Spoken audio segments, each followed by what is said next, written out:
வாய்ப்புகள் இருக்குது.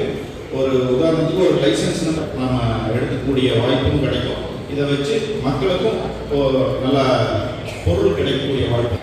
நீங்கள் நுகர்வோரா நீங்கள் தினகரன், நீங்கள் நுகர்வோரா? மனிதன் பிறந்தது முதல் இறக்கும் வரை அனைவருமே நுகர்வோர். உண்மையா இல்லையா? மனிதனுடைய பொருளாதார உரிமைகள் தான் நுகர்வோர் உரிமைகள். நீங்கள் ஒரு பொருளை கொண்டு போய் 10 ரூபாய்க்கு வாங்குறீங்க, அந்த பொருள் 2 ரூபா பொருள் 8 ரூபா சுரண்டப்படுகிறது அப்படின்னா உங்களுடைய பொருளாதாரம் பாதிக்கப்படுதா இல்லையா?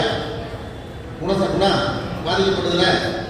ஏன்னா இந்த முதல்ல நாமக்கல் மாவட்டத்தில் பத்திரிகையாளர்களுக்கு சிறப்பான நன்றியை தெரிவிச்சுக்கணும். ஏன்னா நான் வந்ததையுமே எல்லா பத்திரிகையாளர்கிட்ட ஊடகங்கள்கிட்ட கேட்டுக்கிட்ட ஒரே விஷயம், இந்த நுகர்வோர் பாதுகாப்பு சட்டத்தை பற்றி கடைக்கோடியில் இருக்கக்கூடிய ஒவ்வொரு மனிதருக்கும் கொண்டு சொல்ல வேண்டியதை பத்திரிகையாளர்களும் தொலைக்காட்சி நண்பர்கள் தான் செய்ய முடியும். ஏன்னா நம்ம இங்கே பேசும்போது ஒரு 500 பேர் கேட்குறோம், ஒருத்தர் தண்ணி குடிச்சிட்டு இருக்காங்க, ஒருத்தர் வடை சாப்பிட்டு இருக்காங்க, ஒருத்தர் பேசிட்டு இருக்காங்க, எல்லாத்துக்கும் காதுக்கு போதான்னு தெரியாது. ஆனால் பத்திரிகையில் எழுதும்போது ஆயிரக்கணக்கான மக்களுக்கு நாமக்கல் மாவட்டத்தில் இருக்கக்கூடிய அனைத்து ஊராட்சி 321 கிராமங்களுக்கும் செல்லக்கூடியதாக இருக்கும். 5 பேரூராட்சிகளுக்கும் 5 நகராட்சிகளுக்கும் 19 பேரூராட்சிகளுக்கும் செல்லக்கூடியதாக இருக்கும். விரைவாக எல்லா மாவட்டங்களும் முடிக்கப்பட்டு வருகிறது. எல்லா மாவட்டம் நமக்கு இதுக்கு நம்ம மாவட்டத்துக்கு கேட்குறீங்க கரெக்டாக. நாமக்கல் மாவட்டத்தில் நாமக்கல் 10 ஆண்டுகளுக்கு மேலாக இருந்த வழக்குகள் பல வழக்குகள் நிலவிட்டு இருந்துச்சு. கடந்த ஆண்டு ஏப்ரல் 1ஆம் தேதி பொறுப்பேற்ற பின்பு கடந்த ஓராண்டு காலத்தில் 300 வழக்குகள் 10 ஆண்டுகளுக்கு மேலாக நிலவிட்டு இருந்த வழக்கிலிருந்து நிலைமை மாறி 300 வழக்குகளில் தீர்ப்புகள் வழங்கப்பட்டு விட்டன. 300 வழக்கு தீர்ப்பு வழங்கியிருக்கோம். ஓகேவா? இதுக்கு கை தட்ட மாட்டீங்களா? நீங்களாம் இங்கே லைவாக இருக்கிற கை வழி கரெக்டா?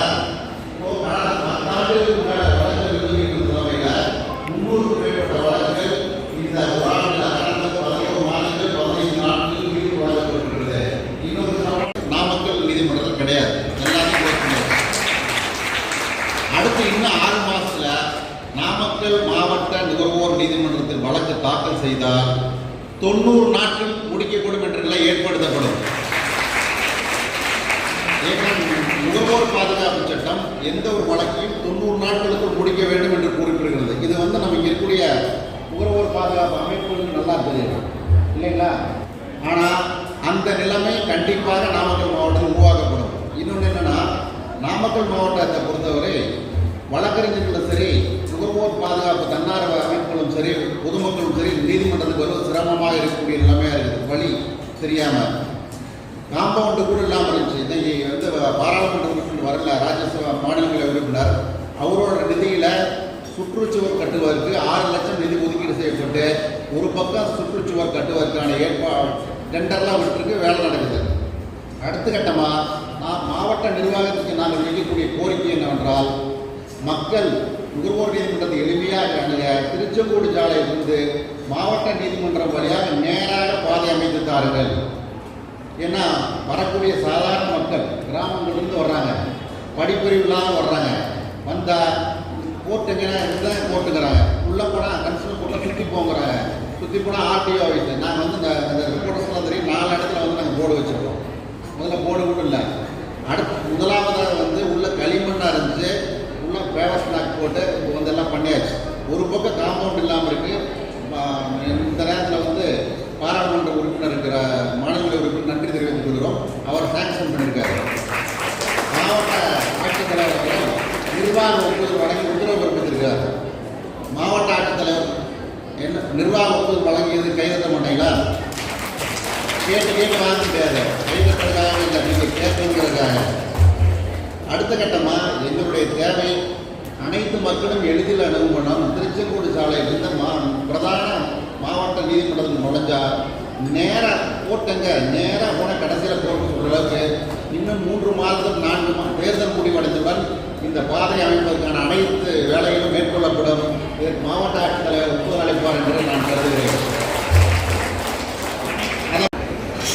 நுகர்வோர் பாதுகாப்பு சட்டம் என்று சட்டம் இருந்தால் மட்டும் பத்தாது. சட்டத்தை தெரிஞ்சால் தான் நம்ம போய் குறைய சொல்ல முடியும். என்ன உண்மையா இல்லையா? ஒரு சட்டம் போட்டு வச்சுட்டா போதுமா? சட்டம் போட்டால் போதுமானதல்ல. அனைத்து மக்களும் நுகர்வோர் பாதுகாப்பு சட்டம் பற்றி தெரிந்து கொள்ள வேண்டும். அதற்காக இந்த சட்டத்தில் என்ன சொல்றாங்கன்னா, தேசிய அளவில் ஒரு நுகர்வோர் பாதுகாப்பு கவுன்சில் இருக்குன்னு. தேசிய அளவில் எங்க? நேஷனல் கவுன்சில் எங்க இருக்கும்? சொல்லுப்பா, கரெக்டா சொல்லுங்க. யாருது? டெல்லியில். யார் கரெக்டா சொல்லுங்க? கை தட்டுங்க. மாநில அளவில் நுகர்வோர் பாதுகாப்பு கவுன்சில் வந்து எங்க இருக்கும்? இருக்கு. மாவட்ட அளவில் இருக்கு. இது போதாது. மாவட்ட நிர்வாகம் இங்கே நுகர்வோர் பாதுகாப்பு சட்டப்படி விழிப்புணர்வை மாவட்டத்தில் ஏற்படுத்துவதற்காக நாமக்கல் மாவட்டத்தில் இருக்கக்கூடிய 322 கிராமங்களிலும் 19 பேரூராட்சிகளிலும் 5 நகராட்சிகளிலும் கிராம அளவிலான நுகர்வோர் பாதுகாப்பு கவுன்சில் அமைக்கப்பட வேண்டும். பேரூராட்சி அளவிலான நுகர்வோர் பாதுகாப்பு கவுன்சில் அமைக்கப்பட வேண்டும். நகராட்சி அளவிலான நுகர்வோர் பாதுகாப்பு கவுன்சில் அமைக்கப்பட வேண்டும். இதை கிராம பஞ்சாயத்துகள் செஞ்சால் ஒவ்வொரு ஊர்லேயுமே 322 கிராமங்களில் இருக்கக்கூடிய ஒவ்வொரு குடும்பத்துக்கும் அந்த கவுன்சில்கள் மூலமாக, கிராமத்தில் இருக்கக்கூடிய கவுன்சில் மூலமாக ஒவ்வொரு வீட்டுக்கும் நுகர்வோர் பாதுகாப்பு விழிப்புணர்வு ஒரு கையேட்டை அச்சடித்து வழங்க முடியும். முடிய முடியாதா? ஒவ்வொரு வீட்டுக்கு நுகர்வோர் பாதுகாப்புனா என்ன? 4 பக்கம் போனால் போதும்ல. அப்போ கிராமங்களில் ஒவ்வொரு கிராமங்களில் இருந்து நகரம் வரை நாமக்கல் மாவட்டத்தில் ஒவ்வொரு வீட்டிலும் நுகர்வோர் பாதுகாப்பு என்ன, நுகர்வோர்னா யாரு, நுகர்வோர் பாதுகாப்புனா என்ன, நுகர்வோர் பிரச்சனைனா என்ன, இது என்ன பிரச்சனையை வந்து எப்படி தீர்க்கிறது, எங்கே அணுகணும், நுகர்வோர் நீதிமன்றம்னா என்ன அப்படிங்கிறத தெரிஞ்சுக்கிட்டா பாதிக்கப்படும் போது மக்கள் என்ன பண்ணுவாங்க? தீர்வுகளை நோக்கி எங்கே வருவாங்க? இது வந்து விடிய விடிய வந்து சீதா ராமாயணம் கேட்ட கதையாக கூடாது. தீர்வுகளை நோக்கி மக்கள் எங்கே வருவாங்க? சத்தமாக பேசுங்க. காலைல சாப்பிடலையா? ஸோ வந்து இதெல்லாம் பத்தில் பிரச்சனைகள் என்ன என்று தெரிந்து கொண்டால், பிரச்சனைகளை எப்படி தீர்ப்பது என்று மக்கள் தெரிந்து கொண்டால் மக்கள் நீதிமன்றத்துக்கு அணுகக்கூடிய நிலைமை ஏற்படும். இதுதான் இந்த விழிப்புணர்வை ஏற்படுத்த வேண்டும் என்ற அடிப்படையில் தான் வந்து இந்த நிகழ்ச்சியில் கலந்துக்கவே நான் விரும்பினேன்.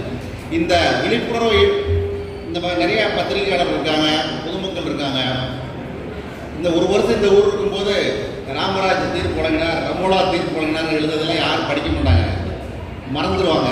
ஆனால் நாமக்கல் நுகர்வோர் நீதிமன்றத்தில் இப்படி ஒரு தீர்ப்பு வழங்கப்பட்டது என்ற வரலாற்றை கொண்டு செல்லக்கூடிய கடமை இந்த பத்திரிகையாளர் மூலம் போகுது. அதுவும் நாமக்கல் ஒரு முன்மாதிரி மாவட்டமாக தமிழகத்தில் மத்தியில் இருக்கக்கூடிய ஒரு மாவட்டம். உண்மைதானே? நாமக்கல் மாவட்டத்துக்கு மற்ற மாவட்டங்களோட மிக பல சிறப்புகள் உள்ளன.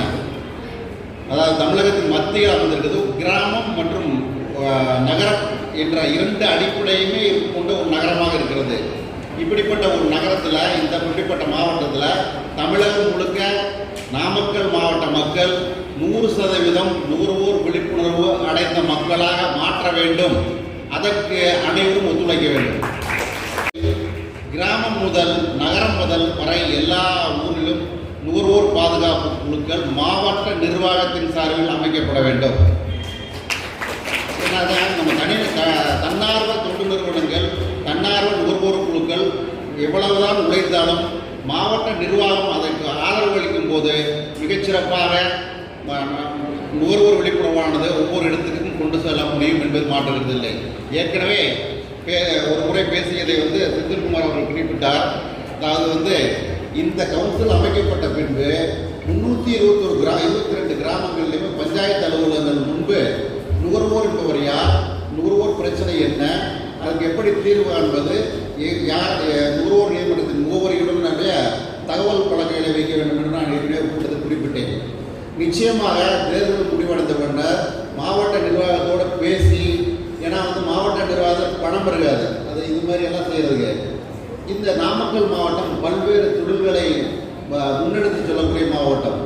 அந்த தொழில்கள் முன்னேறுவதற்காக பல நிறுவனங்கள், சர்வதேச அளவுக்கு நிறுவனங்கள், பல நிறுவனங்கள், தேசிய அளவு நிறுவனங்கள் வந்து இங்கே போட்டி போட்டுக்கொண்டு லாரிகளையும் பல்வேறு சாதனங்களையும் விற்று கொண்டார்கள்.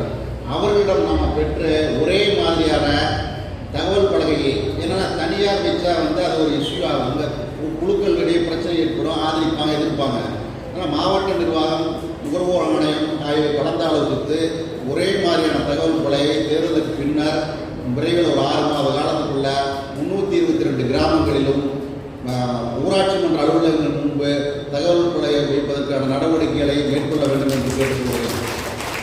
இப்போ இதெல்லாம் பொதுவான விஷயங்களால வந்திருக்கும் போது ஒரு 3 கன்சூமர்னா என்ன, நான் ஏற்கனவே வந்து சொல்லிட்டேன். இங்கே இருக்க எல்லாருமே ஒவ்வொரு பல பேர் நினச்சிருப்பாங்க, இதை தான் சொல்லுவோம். இங்கே இந்த அரங்கத்தை விட்டு வெளியில் செல்லும் போது சிலவற்றை எடுத்து செல்ல வேண்டும், சிலவற்றை என்றால் சில கருத்துக்களை எடுத்துக்கொள்ள வேண்டும். அந்த கருத்து உங்கள் மனதில் ஆழமாக பதிய வேண்டும். அதன் மூலமாக உங்கள் வாழ்க்கைக்கும் மற்றவர்கள் வாழ்க்கைக்கும் உபயோகப்பட வேண்டும். கரெக்டா? சும்மா வந்து வேஸ்ட்டாக கொள்வது மூலமா ஏதோ கலெக்டராக எடுத்து கொடுத்தாங்க, காலேஜ்லேருந்து போக சொன்னாங்க அப்படின்னு போகலாமா? இங்கேருந்து போகும்போது வந்து நமக்கு ஒரு சில பயன்கள் இருக்க வேண்டும். இப்போ அதனால் வந்து நுகர்வோர் பாதுகாப்பு சட்டத்தை பற்றி என்ன, நுகர்வோர்னா யாருன்னா ஒரு பொருளை அல்லது சேவையை விலை கொடுத்து வாங்குவோர் நுகர்வோர். வாட்சை வந்து யாருமா வாங்கி கொடுத்தா? அப்பாவா? வாட்சை வாங்கி கொடுத்தது அவ அப்பா, பணம் செலுத்தது அப்பா. ஆனால் அந்த பணம் செலுத்திய அனுமதியை பெற்று பயன்படுத்துவரும் நுகர்வோர். ஒரு அயன் பாக்ஸ் எங்கள் அப்பா வாங்கி கொடுத்தாரு, நான் அயன் பண்ண சாக்கு அடிச்சிருச்சு, நானும் கன்சூமர் தான். ஸோ நுகர்வோர் என்பது இவங்க தான். இது ரொம்ப விரிவாக சொல்ல சிம்பிளாக ஒரே பணம் கொடுத்து பொருளையோ சேவையோ, அது என்ன பொருள் சேவை? பொருள்லாம் குண்டூசு முதல் நம்ம சர்ட்டு, பேண்ட்டு, சேரீ, நீங்கள் கையில் போட்டுக்க வாட்சு, மொபைல் ஃபோனு, இந்த ரிப்பனு, செப்பலு, இந்த டேக்கு, எதுனாலும் எல்லாமே பொருள் தான். காரு எல்லாம், விமானம் வாங்கினாலும் சரி, தனிப்பட்ட ஆனால் வந்து சுய தொழிலுக்காக வாங்க தான் இருக்கணும். விமானம் வாங்கி ஃப்ளைட் ஓடனா அவங்க கன்சூமர் வர மாட்டாங்க. ஸோ அதை போல் சர்வீஸ்னால் என்ன சர்வீஸ்? இன்சூரன்ஸ் போடுறோம், பேங்க்கில் போய் பணம் போடுறோம், காற்று அடிக்கிறதுக்கு போய் 2 ரூபாய்க்கு கொடுத்து காற்றடிக்க சொல்கிறோம், அவன் வந்து பஞ்சர் பண்ணி விட்டுறான். கார் சர்வீஸ் கொடுக்குறோம், 2 வீலர் சர்வீஸ் கொடுக்குறோம், செப்பலை கூட தைக்கிறதுக்கு கொடுக்குறோம். எல்லாமே சேவை தான். ஃப்ளைட்டில் போகிறோம், நீங்கள் அதாவது மனிதன் பிறந்தது முதல் இறப்பு வரை தினசரி நுகர்வோர் தான். சாகும்போது கூட சாகிறதுக்கு முன்னாடி வந்து ஒரு மருந்து வாயில் ஊற்றுங்கிறாங்க. பிறந்ததையும் வந்து கையில் கருப்பு கையை கட்டணுங்கிறாங்க. இப்போ பிறந்தது முதல் இறப்பு வரையில் மனிதன் நுகர்வோர் தான். நுகர்வோர் பிரச்சனைகள் என்ன அப்படிங்கிறத பார்க்கணும். பிரச்சனை நமக்கு என்ன பிரச்சனை அப்படின்லாம் கிடையாது, நிறைய பிரச்சனை இருக்குது. எக்ஸசிவ் ப்ரைஸ், கூடுதலாக பணத்தை பெறுவது. ஒரு பொருள் எம்ஆர்பி, அது வந்து உணவு பாதுகாப்பு உள்ளவர்கள் தெளிவாக சொன்னாங்க. எம்ஆர்பி ரேட்லாம் சொன்னாங்க. அதிகபட்ச விலை 10 ரூபாய்னா 15 ரூபாய்க்கு விற்கிறது. இது வந்து கூடுதல் வாங்குறதுன்னா அதே போல் வந்து இது நிறைய உதாரணம் சொல்லலாம். ப்ரைஸ் லிஸ்ட்டில் சொல்லியிருப்போம், வாங்க மாட்டாங்க. சட்டம் வந்து ஒரு சட்டம் போட்டு இந்த சட்டத்தில் இந்த தண்ணி பாட்டில் வந்து இந்தியா முழுக்க 20 ரூபாய்க்கு வைக்கணும்பாங்க. ஆனால் ட்ரெயினில் போனால் வந்து 20 ரூபாய்க்கு இந்தியா முழுக்க வைக்கணும். ரயில்வே நிர்வாகம் அறிஞ்சால் அதிகமாக வாங்குறான்னு வச்சுங்க. இது அடுத்ததான் வந்து டிஃபெக்டிவ் குட்ஸ், குறைபாடுள்ள பொருட்கள். ஒரு பொருளை வாங்குகிறோம், வாட்ச் வாங்கிட்டு வர்றோம், வாங்கிட்டு வந்து அடுத்த நாள் விற்பார், 1 வருஷம் கேரண்டிங்கிறான். போனால் வாரண்டி தாங்க, உள்ள பொருள் மாறுறதுக்கு காசு கொடுக்குறான். குறைபாடுள்ள பொருட்கள். அடுத்து என்ன? டிபிசிஎன்சி சர்வீஸ், சேவையில் குறைபாடு. நம்ம போய் பேங்க்கில் பணம் போடுறோம், வட்டி வந்து 6% கொடுக்குறோங்கிறாங்க. டெபாசிட் ஒரு வயசான ஒரு சம்பாதிச்சு வச்சு பணத்தெல்லாம் போடுறாரு, திடீர்னு ரூல் மாறிடுச்சு, 6%லாம் கொடுக்க முடியாதுறாங்க. சேவையில் குறைபாடு. இன்சூரன்ஸ் பணம் போடுறோம். இன்றைக்கி கூட காலையில் ஒரு 15 லட்ச ரூபா ரிப்போர்ட்டர்ஸ்லாம் நியூஸ் வந்துருக்குன்னு நினைக்கிறேன். 16 லட்ச ரூபா அவார்ட் பண்ணியிருக்கோம். ஒரு அம்மா, அது வந்து அவங்க வந்து கணவர் வந்து கொரோனா பீரியடில் ஆக்சிஜனில் இறந்துட்டாங்க. ஆக்சிஜனில் இறந்துட்டாங்கன்னா அவங்க உடனே தகவல் சொல்ல முடியல, படிக்காதவங்க. கொரோனாவை எங்கேயும் வர முடியாது. கொஞ்ச நாள் கழிச்சு வந்து லெட்டர் அனுப்புகிறாங்க, எல்லா சர்டிஃபிகேட்டும் கொடுக்குறாங்க. அது ஒரு பெரிய பிரபலமான இன்சூரன்ஸ் கம்பெனி. செய்யாத தொழிலே இந்தியாவில் கிடையாது, அப்படி ஒரு கம்பெனி. அந்த கம்பெனியில் இருந்து உடனே வந்து பதிலே இல்லை, 15 லட்ச ரூபா கொடுக்கணும். இன்றைக்கி பதிலே கொடுக்கல. ப்ரீமியம் வாங்கும்போது வாங்கிக்கிறாங்க. 15 லட்சம் பணம், அது வேற. அது நீங்கள் நுகர்வோர் பூங்காவில் படிச்சு சொல்கிறீங்க, செய்தி வந்துருக்கும். செய்தி பாருங்கள், வாட்ஸ்அப்பில் பாருங்கள், நீங்கள் சொல்கிறது வேறு. ஸோ 15 லட்சம் பணம் 1 லட்சம் இழப்பீடு கொடுக்க சொல்லி உத்தரவு போட்டுருவோம். ஸோ இது சேவை குறைபாடு. அப்புறம் வந்து excessive price, defective goods, deficient service, unfair trade practice, நியாயமற்ற வர்த்தக நடைமுறை. அப்படின்னா என்னென்னா வந்து ஒரு பொருள் வாங்குகிறோம், இது டைட்டான் கம்பெனி அப்ரூவல் பெற்றது வாட்ச் அப்படிமா. அந்த டைட்டான் கம்பெனிக்கு வந்து சம்பந்தமே இருக்காது. இவன் வந்து சிங்கப்பூரில் அது ஏதோ ஒரு படத்தில் சூர்யா சொன்ன மாதிரி இது வந்து பானுபிரியா கட்டின வாட்ச்னு சொல்கிறாங்க. அதை கேட்டுருக்கீங்களா? அது சம்மந்தமே இருக்காது. அதுபோல் வந்து அதாவது நியாயமற்ற வர்த்தக நடைமுறைகள் நிலையாக இருக்குது. இதெல்லாம் வந்து நுகர்வோர் பிரச்சனை. இதில் பாதிக்கிறது யார் பாதிக்கிறா?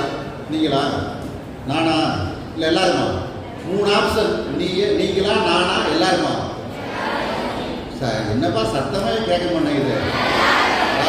அதனால் வந்து இந்த நுகர்வோர் பிரச்சனையில் ஒரு சிவில் கோர்ட்னா சிவில் கேஸ் மட்டும் தான் நடக்கும், சொத்து சம்பந்தமாக. கிரிமினல் கோர்ட்னா கிரிமினல் கேஸ் தான் நடக்கும். கன்சூலர் கோர்ட் அப்படி இல்லை.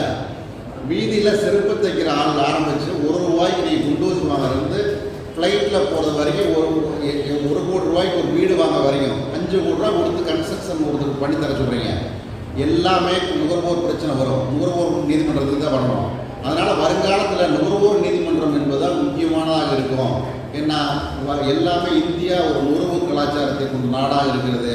இந்தியாவில் வந்து மக்கள் எல்லாத்தையும் வாங்குறாங்க, வெளிநாட்டு கம்பெனிகள் வர்றாங்க. இந்தியாவில் பெரும் முதலாளிகள், நடுத்தர முதலாளிகள், உள்ளூர் கம்பெனிகள் எல்லாமே வர்றாங்க.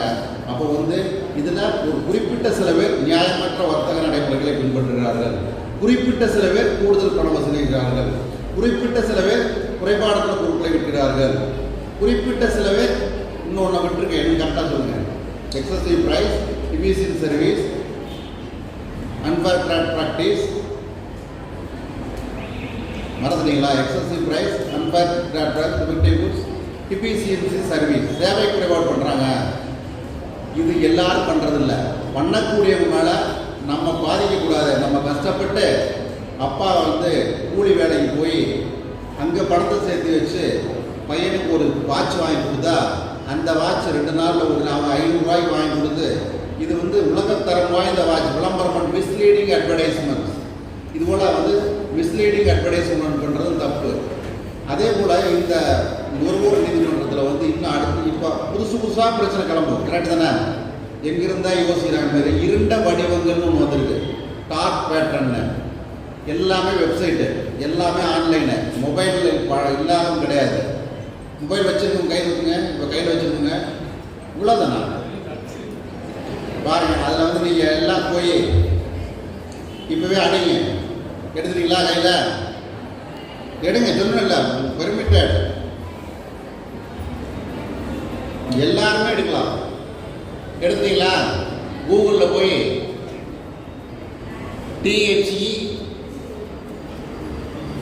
THECONSUMER தி கன்சூமர் PARK பார்க், தி கன்சூமர் பார்க்னு டைப் பண்ணிங்க. அடிச்சிட்டிங்களா? அதை டச் பண்ணுங்க. கூகுளில் போய் இருண்ட வணிக நடைமுறையில் போய் நீ வீட்டில் போய் படிச்சுங்க. இப்போ ஜஸ்ட் ஓப்பன் பண்ணி பாருங்க. வந்துருச்சா? காது கேட்கல? வருதா? தி கன்சூமர் பார்க்னு கூகுளில் டைப் அடிச்சு பார்த்தீங்கன்னா இருண்ட வணிக நடைமுறையில் 5 கற்ற விளையாடு நீங்களாம் படிக்கணும். வேற ஒன்றும் இல்லை, பக்கா ஃப்ராடு. நீங்கள் போய் ஒரு எல்லாருமே வந்து வெப்சைட்டில் போயிட்டு என்ன பண்ணோம்னா, அடாப்ட் ரீடர் நான் போய் உள்ளே வந்து பண்ணலான்னா அது ஃப்ரீம்பா. ஃப்ரீன்னு சொன்னதையுமே சரி டவுன்லோட் பண்ணலாங்களே. உங்களோட கிரெடிட் கார்டு என்ன, டெபிட் கார்டு என்ன எல்லாம் கேட்பாங்க. ஃப்ரீ தானே சொல்கிறேன்னா பாதி நாள் கழிச்சு பண்ண அவன் ஆட்டோமேட்டிக்காக பணம் எடுத்துக்குவான். இருண்ட வணிக நடைமுறையில் நிறைய சிஸ்டம் வந்துருக்கு. ஏன் உதாரணத்துக்கு இந்திய ரயில்வேல போய் நீங்கள் வந்து டிக்கெட் புக் பண்ணீங்கன்னா IRTCயில் இன்சூரன்ஸ் நீங்கள் கேட்காமே அவன் எடுத்துக்குவோம். நீங்கள் தான் திக்காக இருக்கும், அதை நீங்கள் தான் எடுத்துக்கணும். அப்படி கிடையாது, நம்ம ஆப்ஷன் கேட்கணும். ஸோ இருண்ட வணிக நடைமுறைங்கிறது டார்க் பேட்டர்ன் ப்ராக்டிசஸ்ங்கிறது புதுசாக வந்துட்டு ஒரு நோய். யாரை தாக்குது அந்த நோய்? பொதுமக்களை. அதனால் அவங்களுக்கு என்ன லாஸ் ஆகுது? அதனால என்ன லாஸ் ஆகுது? அவங்க என்ன இழப்பு ஏற்படுது? பொதுமக்களோட என்ன கொடுத்து வாங்குறீங்க? கடையில் போய் என்ன லாஸ் ஆகுது? ₹1 1 கோடி வரைக்கும் லாஸ் ஆகக்கூடிய நிலைமை. அதனால் வந்து இந்த வகையான பிரச்சனைகளுக்கு நீங்கள் நுகர்வோர் நீதிமன்றம் அடலாம். நுகர்வோர் நீதிமன்றங்கள் வந்து எளிமையானவை, அதே விரைவில் தீர்வு காணக்கூடிய வகை அமைக்கப்பட்டவை. இது வந்து உங்களுக்கு நீங்கள் வந்து வழக்கறிஞர் வைக்கக்கூட வேண்டிய அவசியம் இல்லை. நேரடியாக ஆஜராகலாம், தன்னார்வ வழக்க நுகர்வோர் பாதுகாப்பு சட்டங்கள் மூலமாக ஆஜராகலாம், வழக்கறிஞர் மூலமாக ஆஜராகலாம். ஆனால் நுகர்வோர் நீதிமன்றங்களுக்கு முன்பிருந்த சட்டத்தை விட தற்போது அதிக அதிகாரம் வழங்கப்பட்டிருக்கிறது. முன்பு வந்து ஒப்பந்த முறையில் நுகர்வோர் நீதிபதிகளுக்கு மாற்றப்பட்டு 2019 ஆண்டுக்கு முன்னாடி மூத்த மாவட்ட நீதிபதி தலைமை நிலையில் நியமனம் செய்யப்பட்டுள்ளது என்பது மட்டுமல்லாமல் நுகர்வோர் நீதிமன்றங்கள் வழங்கும் தீர்ப்புகளை நிறைவேற்றாத நபர்களுக்கு 3 ஆண்டுகள் தண்டனை வழங்கக்கூடிய அதிகாரம் நுகர்வோர் நீதிமன்றத்துக்கு உண்டு. சிவில் கோர்ட் போனால் சிவில் கேஸ் மட்டும் தான் பார்ப்பாங்க, கிரிமினல் கோர்ட் போனால் கிரிமினல் கேஸ் மட்டும் தான் பார்ப்பாங்க. இங்கே வந்து சிவில் கேஸ் மாதிரி வந்து வழக்குகளை விசாரிக்க அதிகாரம் இருக்குது. கிரிமினல் கேஸ் மாதிரி 3 வருஷம் ஜெயில் தண்டனை கொடுக்கக்கூடிய அதிகாரம் இருக்கிறது. இருக்கா? கேட்குதா? பேசலாம், அப்புறம் பேசிக்கலாமே. கொஞ்சம் பேர் பேசுகிறாங்க, நம்ம கொஞ்சம் டைம் விட்டுருமா பேசலாமா? இல்லை நம்ம பேசலாமா? நம்ம பேசலாமா? சந்தோஷம். ஸோ அதனால் வந்து நுகர்வோர் நீதிமன்றங்கள் என்னப்பா அதிகாரம் இருக்குல்ல சொல்லிட்டீங்க. நுகர்வோர்னா யார், நுகர்வோர் பிரச்சனைனா என்ன எல்லாம் சொல்லிட்டீங்க. நுகர்வோர் நீதிமன்றங்கள் வந்து கூடுதல் உங்களுக்கு வந்து உங்களோட வசூலிக்கப்பட்ட பணத்தை திருப்பி தர சொல்ல அதிகாரம் இருக்குது. 5 ரூபாய்க்கு பொருளை 50 ரூபாய்க்கு கொடுத்துருந்தா 45 ரூபாய் திருப்பி கொடுக்கணும். டிஃபெக்டிவ் குட்ஸ் இருந்தால் திருப்பி கொடுக்கணும். அதுக்கு நிவாரணம் வழங்க சொல்ல அதிகாரம் இருக்குது. உதாரணமாக கடந்த ஜூனில் வந்து நாமக்கல் நுகர்வோர் நீதிமன்றத்தில் 52 லட்ச ரூபா வந்து இழப்பீடு சொல்லி உத்தரவு போட்டோம். அதைத்தான் நீங்கள் படிச்சிருக்கீங்க. நுகர்வோர் குறும்பான வரது வேற. அந்த 52 லட்ச ரூபா ஒரு கணவர் வந்து பாத்ரூமில் வலிக்கு விழுந்துட்டார். அவங்க உடனே ஹாஸ்பிட்டல் கூட்டி போயிருக்காங்க. கொஞ்சம் வலிக்கு தலையெல்லாம் அடிபட்டுருக்கு. நாமக்கல் ப்ரைவேட் ஹாஸ்பிட்டலில் பார்த்து, கோயம்புத்தூரில் பார்த்து, கடத்தில் வேறு வழியேன்னு சொல்லி கவர்மெண்ட் ஹாஸ்பிட்டல் நாமக்கல் சேர்த்துட்டாங்க. இவர் ரொம்ப சிவியர் அடிங்கனால ஒரு ஹார்ட் அட்டாக் வந்து இறந்துடுறாரு. உடனே வந்து இன்சூரன்ஸ் கம்பெனிக்காரன் 50 லட்ச ரூபாய் இன்சூரன்ஸ் எடுத்திருக்காரு. ஜனவரி மாதம் எடுத்து 10 நாள் அவர் இதாகிட்டார். சூசைடுன்னு சொல்லிட்டாங்க. சூசைடு பணம் திரும்பி வாங்கும்போது வாங்கிட்டாங்க, சூசைடுன்னு சொல்லிட்டாங்க. விசாரித்தா அந்த டாக்டர் வந்து இது வந்து அவர் எதுவுமே விஷமெல்லாம் இருந்தில்ல, உணவு ரசாயனம் கலந்த உணவு இருந்தில்ல அப்படின்னு தடயவியல் துறையில் ஃபோரன்சிக் டிபார்ட்மெண்ட்டில் ரிப்போர்ட் கொடுத்துருக்காங்க. விசாரணையில் வந்து இது வந்து அதாவது வந்து நேச்சுரல் டெத்து தான், கீழே விழுந்ததில் தான் வந்து இறப்பு ஏற்பட்டுருக்குது அப்படிலாம் கொடுத்தாங்க. ஆனால் அது வந்து இன்சூரன்ஸ் கம்பெனிக்காரன் பணம் கொடுக்கல. 50 லட்ச ரூபா பாலிசி பணமும் 2 லட்ச ரூபா இழப்பீடு. அவங்க வந்து ரொம்ப குறைந்த வயதுடையவர், கணவர் இறந்துருக்காங்க, புதுசாக கல்யாணமாகி பாலிசி போட்டிருக்காங்க. இதெல்லாம் இப்படிலாம் நடைமுறையில் தடுப்பதற்கு தான் இந்த நுகர்வோர் நீதிமன்றத்தில் வர்றாங்க. இது 52 லட்ச ரூபா கொடுத்து உத்தரவு போடுறோம். அதனால் இதுமாரி நிவாரணங்களை வழங்க முடியும். ஒரு கார் கம்பெனி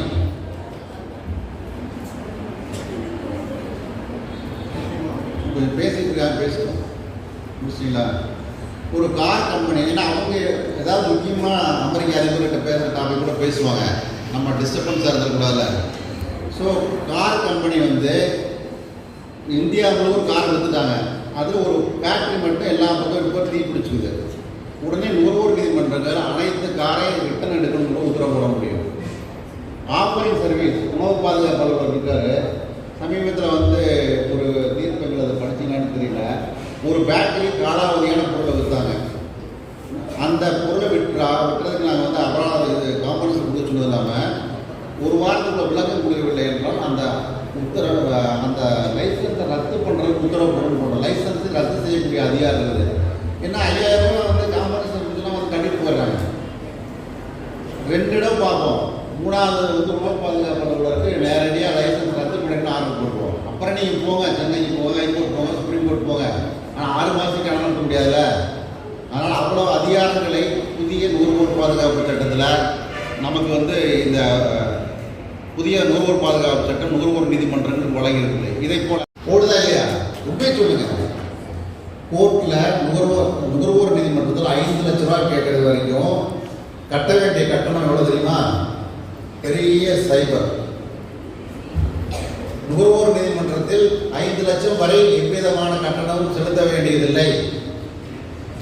சந்தோஷம் இல்லையா? 50 கோடி கேட்டாலும் 10,000 ரூபா தான். 500 கோடி கேட்டாலும் 10,000 ரூபா தான். நுகர்வோர் நீதிமன்றத்தில் விரைவானது எளிமையானது குறைந்த கட்டணம் கொண்ட அமைப்பு. சிவில் நீதிமன்றத்தில் நீங்கள் போய் கேஸ் போட்டால் 3% நீதிமன்றத்துக்கு கட்டணம், எதுவுமே இலவசம் கிடையாது. நாம் நுகர்வோர் நீதிமன்றத்தில் 50 லட்சம் வரை வந்து எந்த விதமான கட்டணமும் கிடையாது. 50 லட்சம், 5 லட்சம் வரை, அதுக்கு பின்னாடி 50 லட்சம் வரைக்கும் 1000 ரூபா தான். அந்த நீங்கள் எல்லாம் தெளிவாக தெரிஞ்சுக்கணும். கன்சூமர் பார்ட் வெப்சைட்டில் எவ்வளோ கட்டணம் கொடுத்து போட்டிருக்கோம் இது. ஸோ அதனால் வந்து நீங்கள் வந்து மிக குறைவான செலவு பிடிக்கக்கூடிய, விரைவானது எளிதானது, மிக குறைந்த செலவு பிடிக்கக்கூடிய அமைப்பாக நுகர்வோர் நீதிமன்றங்கள் செயல்படுகின்றன. ஆனால் நுகர்வோர் நீதிமன்றங்களை பற்றி ஏதாவது கொஞ்சம் 4 வரையாக தெரிஞ்சுக்கிட்டோம்னு சொன்னோம்னா கை வைக்குங்க. கொஞ்சம் நிறைய பேர் சொல்லலாம் முடிக்க மாட்டோம். தெரியலன்னு சொன்னாங்கன்னா வந்து இன்னொரு 1 மணி நேரம் பேசுவோம். நிறைய கையை காணாமே 2 தூக்குறாங்கப்பா, பின்னாடி லாஸ்ட்டுக்குள்ள கையை 2 தூக்கிட்டாரு. ஸோ இப்போ நுகர்வோர் உள்ளே வந்ததுக்கு நுகர்வோர் நீதிமன்றத்தை பற்றி கொஞ்சம் தெரிஞ்சுக்கிட்டோமா? ஏன்னா என்னோட இது வந்து சும்மா பேஸ்டாக வந்து இங்கே வந்து பேசிட்டு போனோம், நாளைக்கு பேப்பரில் வருது ஒரு ரெக்கார்டு, அதெல்லாம் கிடையாது. எந்த ஒரு நாய் வேஷம் போட்டால் குலைக்கணும். இதுக்கு முன்னாடி தமிழ்நாடு சைல்ட் ரைட்ஸ் கமிஷன் ஒன்று தெரியுமா? நாமக்கலுக்கே வந்து இன்ஸ்பெக்ஷன் வந்திருக்கோம். தமிழ்நாடு குழந்தை உரிமைகள் பாதுகாப்பு ஆணையத்தில் இந்த ரிப்போர்ட்டர்ஸ்லாம் தெரியும். அப்போ எஸ்கார்டோட வருவோம். எஸ்பி ஏடிஎஸ்பி தெரியுமில்ல உங்களுக்கு? ஏன் அப்படி வருவோம்? எல்லா மலைவாழ் கிராமங்கள்லாம் போய் இன்ஸ்பெக்ஷன் பண்ணோம். எந்த வேலை செஞ்சாலும் தெளிவாக செய்யணும். இப்போ உங்களுக்கு கொஞ்சமாவது வந்து நுகர்வோர் பற்றி சொல்லியிருக்குன்னு நான் நம்புகிறேன். இது சம்மந்தமாக வந்து இன்னும் வந்து விரிவாக உங்களுடைய கல்லூரிகளில் ட்ரினிட்டி காலேஜில் வந்து 1 hour பேசணும். இது ஞாபகம் இருக்கா? மதியம் வேறு தூங்கிட்டு இருந்தீங்க. ஸோ இந்த கிளாஸ் எடுக்கிறதுனால எங்களுக்கு சம்பளத்தை கூட்டி கொடுக்குற போகிறதில்ல. கன்சூமர் கோர்ட்டில் ஒரு காம்பவுண்ட் கட்டினால எங்களுக்கு கூட்டல. செய்கிற வேலையை திருந்த செய்ய வேண்டும். நிறைய மாணவிகள் இருக்கீங்க. You have not want to settle average. சராசரி மனிதர்களை போல வாழ்ந்து சின்னஞ்சிறு கதைகள் பேசி, அப்புறம் சொல்லுங்க பார்க்கலாம், சின்னஞ்சிறு கதைகள் பேசி, யாருக்குமே தெரியல, சின்ன கதையை பேசிட்டு வெந்ததை தின்னுட்டு அப்படியே வந்து வயசாகி சாவோன்னு நினைத்தாயா அப்படின்னா இல்லாமல் இங்கே கூட இளைஞர்கள் அதாவது குறிப்பாக வந்து இளம் பெண்கள், இளம் வாலிபர்கள் நிறையா இருக்கீங்க. வாழ்க்கையில் சாதிக்க வேண்டும். நாமக்கல் மாவட்டத்துக்கு பெயர் தேடி தர வேண்டும். நாமக்கல் மாவட்டத்தில் நுகர்வோர் விழிப்புணர்வை ஒவ்வொரு கிராமத்துக்கும் கொண்டு செல்வதற்கு உறுதிமொழி எடுத்துக்கொள்ள வேண்டும் என்று கேட்டுக்கொண்டு இந்த வாய்ப்பை வழங்கிய மாவட்ட ஆட்சித்தலைவர் அவர்களுக்கும் மாவட்ட வழங்கல் மற்றும் நுகர்வோர் பாதுகாப்பு அலுவலர்களுக்கும் மாவட்ட நிர்வாகத்திற்கும் நன்றி கூறி விடைபெறுகிறேன். உலக நுகர்வோர் தினம்ங்கிறது மார்ச் 15 தெரியுமா? எழுதி வச்சு மார்ச் 15. தேசிய நுகர்வோர் தினம்ங்கிறது டிசம்பர் 24. ஏன்னா அன்னைக்கு தான் ஜனாதிபதி இந்தியாவில் நுகர்வோர் பாதுகாப்பு சட்டத்துக்கு 1984 கையெழுத்து போட்டார். இதுதான் தேசிய நுகர்வோர் தினம், உலக நுகர்வோர் தினம்.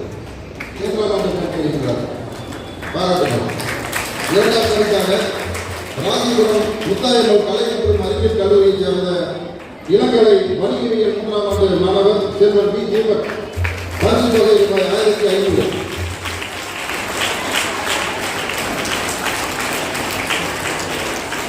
3ஆம் பரிசாக மகேந்திரா கலை மற்றும் அறிவியல் கல்லூரி கால்பட்டி தமிழ் இலக்கிய 3ஆம் ஆண்டு மாணவர் சி. ஹரிகரன் பரிசு தொகை ரூபாய் 1000.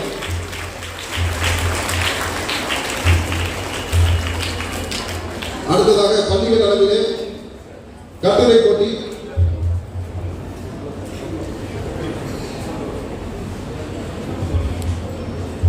பரிசு தொகைகளை உறுப்பினர் அவர்கள் வழங்குவார்கள். பள்ளிகள் அளவிலே 3ஆம் பரிசு டி.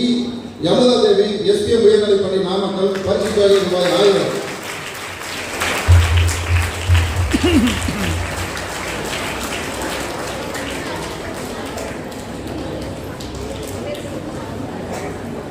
இரண்டாம் பரிசாக அரசு பெண்கள் மேல்நிலைப்பள்ளி காண்டமங்கலம் SA பிரசன்னபிரியா.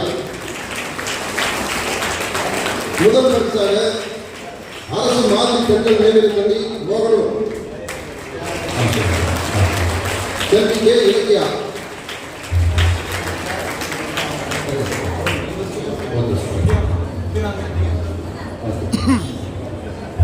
அடுத்ததாக ஓவிய போட்டி ஜேஆர் கோஆபரேட்டிவ் சார் அவர்கள் வழங்குவார்கள். முதல் பரிசு பா தனிஷ்கா அரசு மகளிர் பெண்கள் மேல்நிலைப் பள்ளி மோகனூர். பரிசு தொகை ரூபாய் 2500. இரண்டாம் பரிசு செல்வி சா நேத்ரா அரசு பெண்கள் மேல்நிலைப் பள்ளி பாண்டமங்கலம். உறுப்பினர் திரு கேசவையா அவர்கள் வழங்குவார்கள்.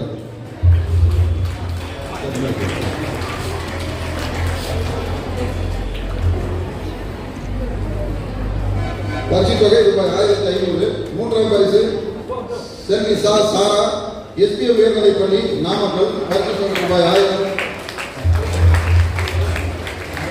உறுப்பினர் திரு கே எஸ் செந்தில்குமார் அவர்கள் வழங்குவார்கள். அடுத்ததாக பேச்சு போட்டியில் பங்கேற்று கல்லூரிகளிலே பாராட்டு சான்றிதழ் மற்றும் பெறுபவர் செல்வி பா கவிதா இலக்கண தமிழ் இலக்கியம் 2ஆம் ஆண்டு கந்தசாமி கலைக்கல்லூரி.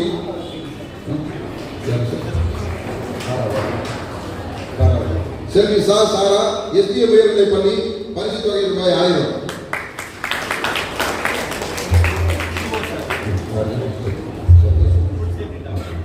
பங்கேற்பு சான்றிதழ் செல்வி சத்யவர்ஷினி உயிர் வேதியியல் 3ஆம் ஆண்டு பிஜிபி கலை மற்றும் அறிவியல் கல்லூரி நாமக்கல்.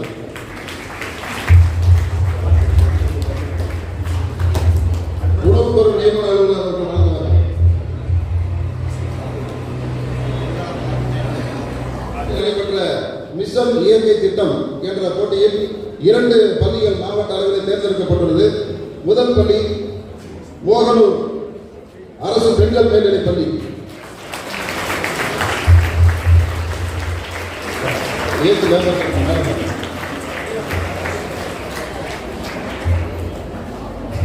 மாணவிகள் வழிகாட்டி ஆசிரியர் திரு வீரராகவன் அவர்களுக்கு தற்போது சான்றிதழ் கிடைக்கின்றார். அடுத்தது மாணவிகள் எஸ் ஹம்சிகா, எம் ரித்திகா அவர்களுக்கு பாராட்டு சான்றிதழ் மற்றும் பரிசு பொருட்கள் வழங்கப்படுகின்றது. ஏசி லேபர் அவர்கள் வழங்கி கொண்டிருக்கிறார். M Ritika, B Kripa Shalini,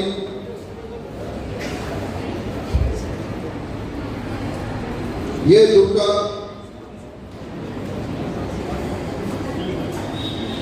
S Manisha. அடுத்ததாக மாவட்ட அளவில் தேர்ந்தெடுக்கப்பட்ட 2 பள்ளிகளில் ஒன்றான அரசு உயர்நிலைப் பள்ளி நஞ்சப்ப காண்டாம்பாளையம் வழிகாட்டி ஆசிரியர் திருமதி எம் கீதா.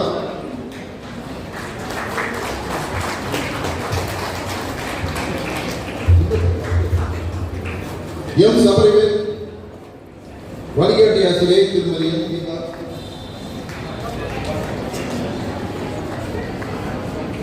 மாணவர்கள் எம் சபரிவேல்,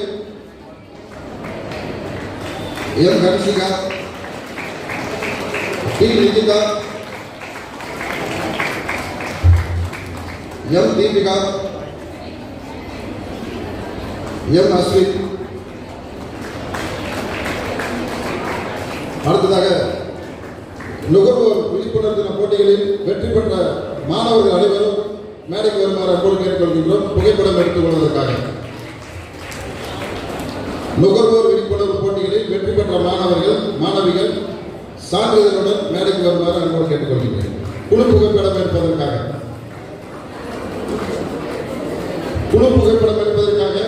நுகர்வோர் விழிப்புணர்வு தின போட்டிகளில் வெற்றி பெற்ற மாணவிகள் மேடைக்கு வருவார்கள்.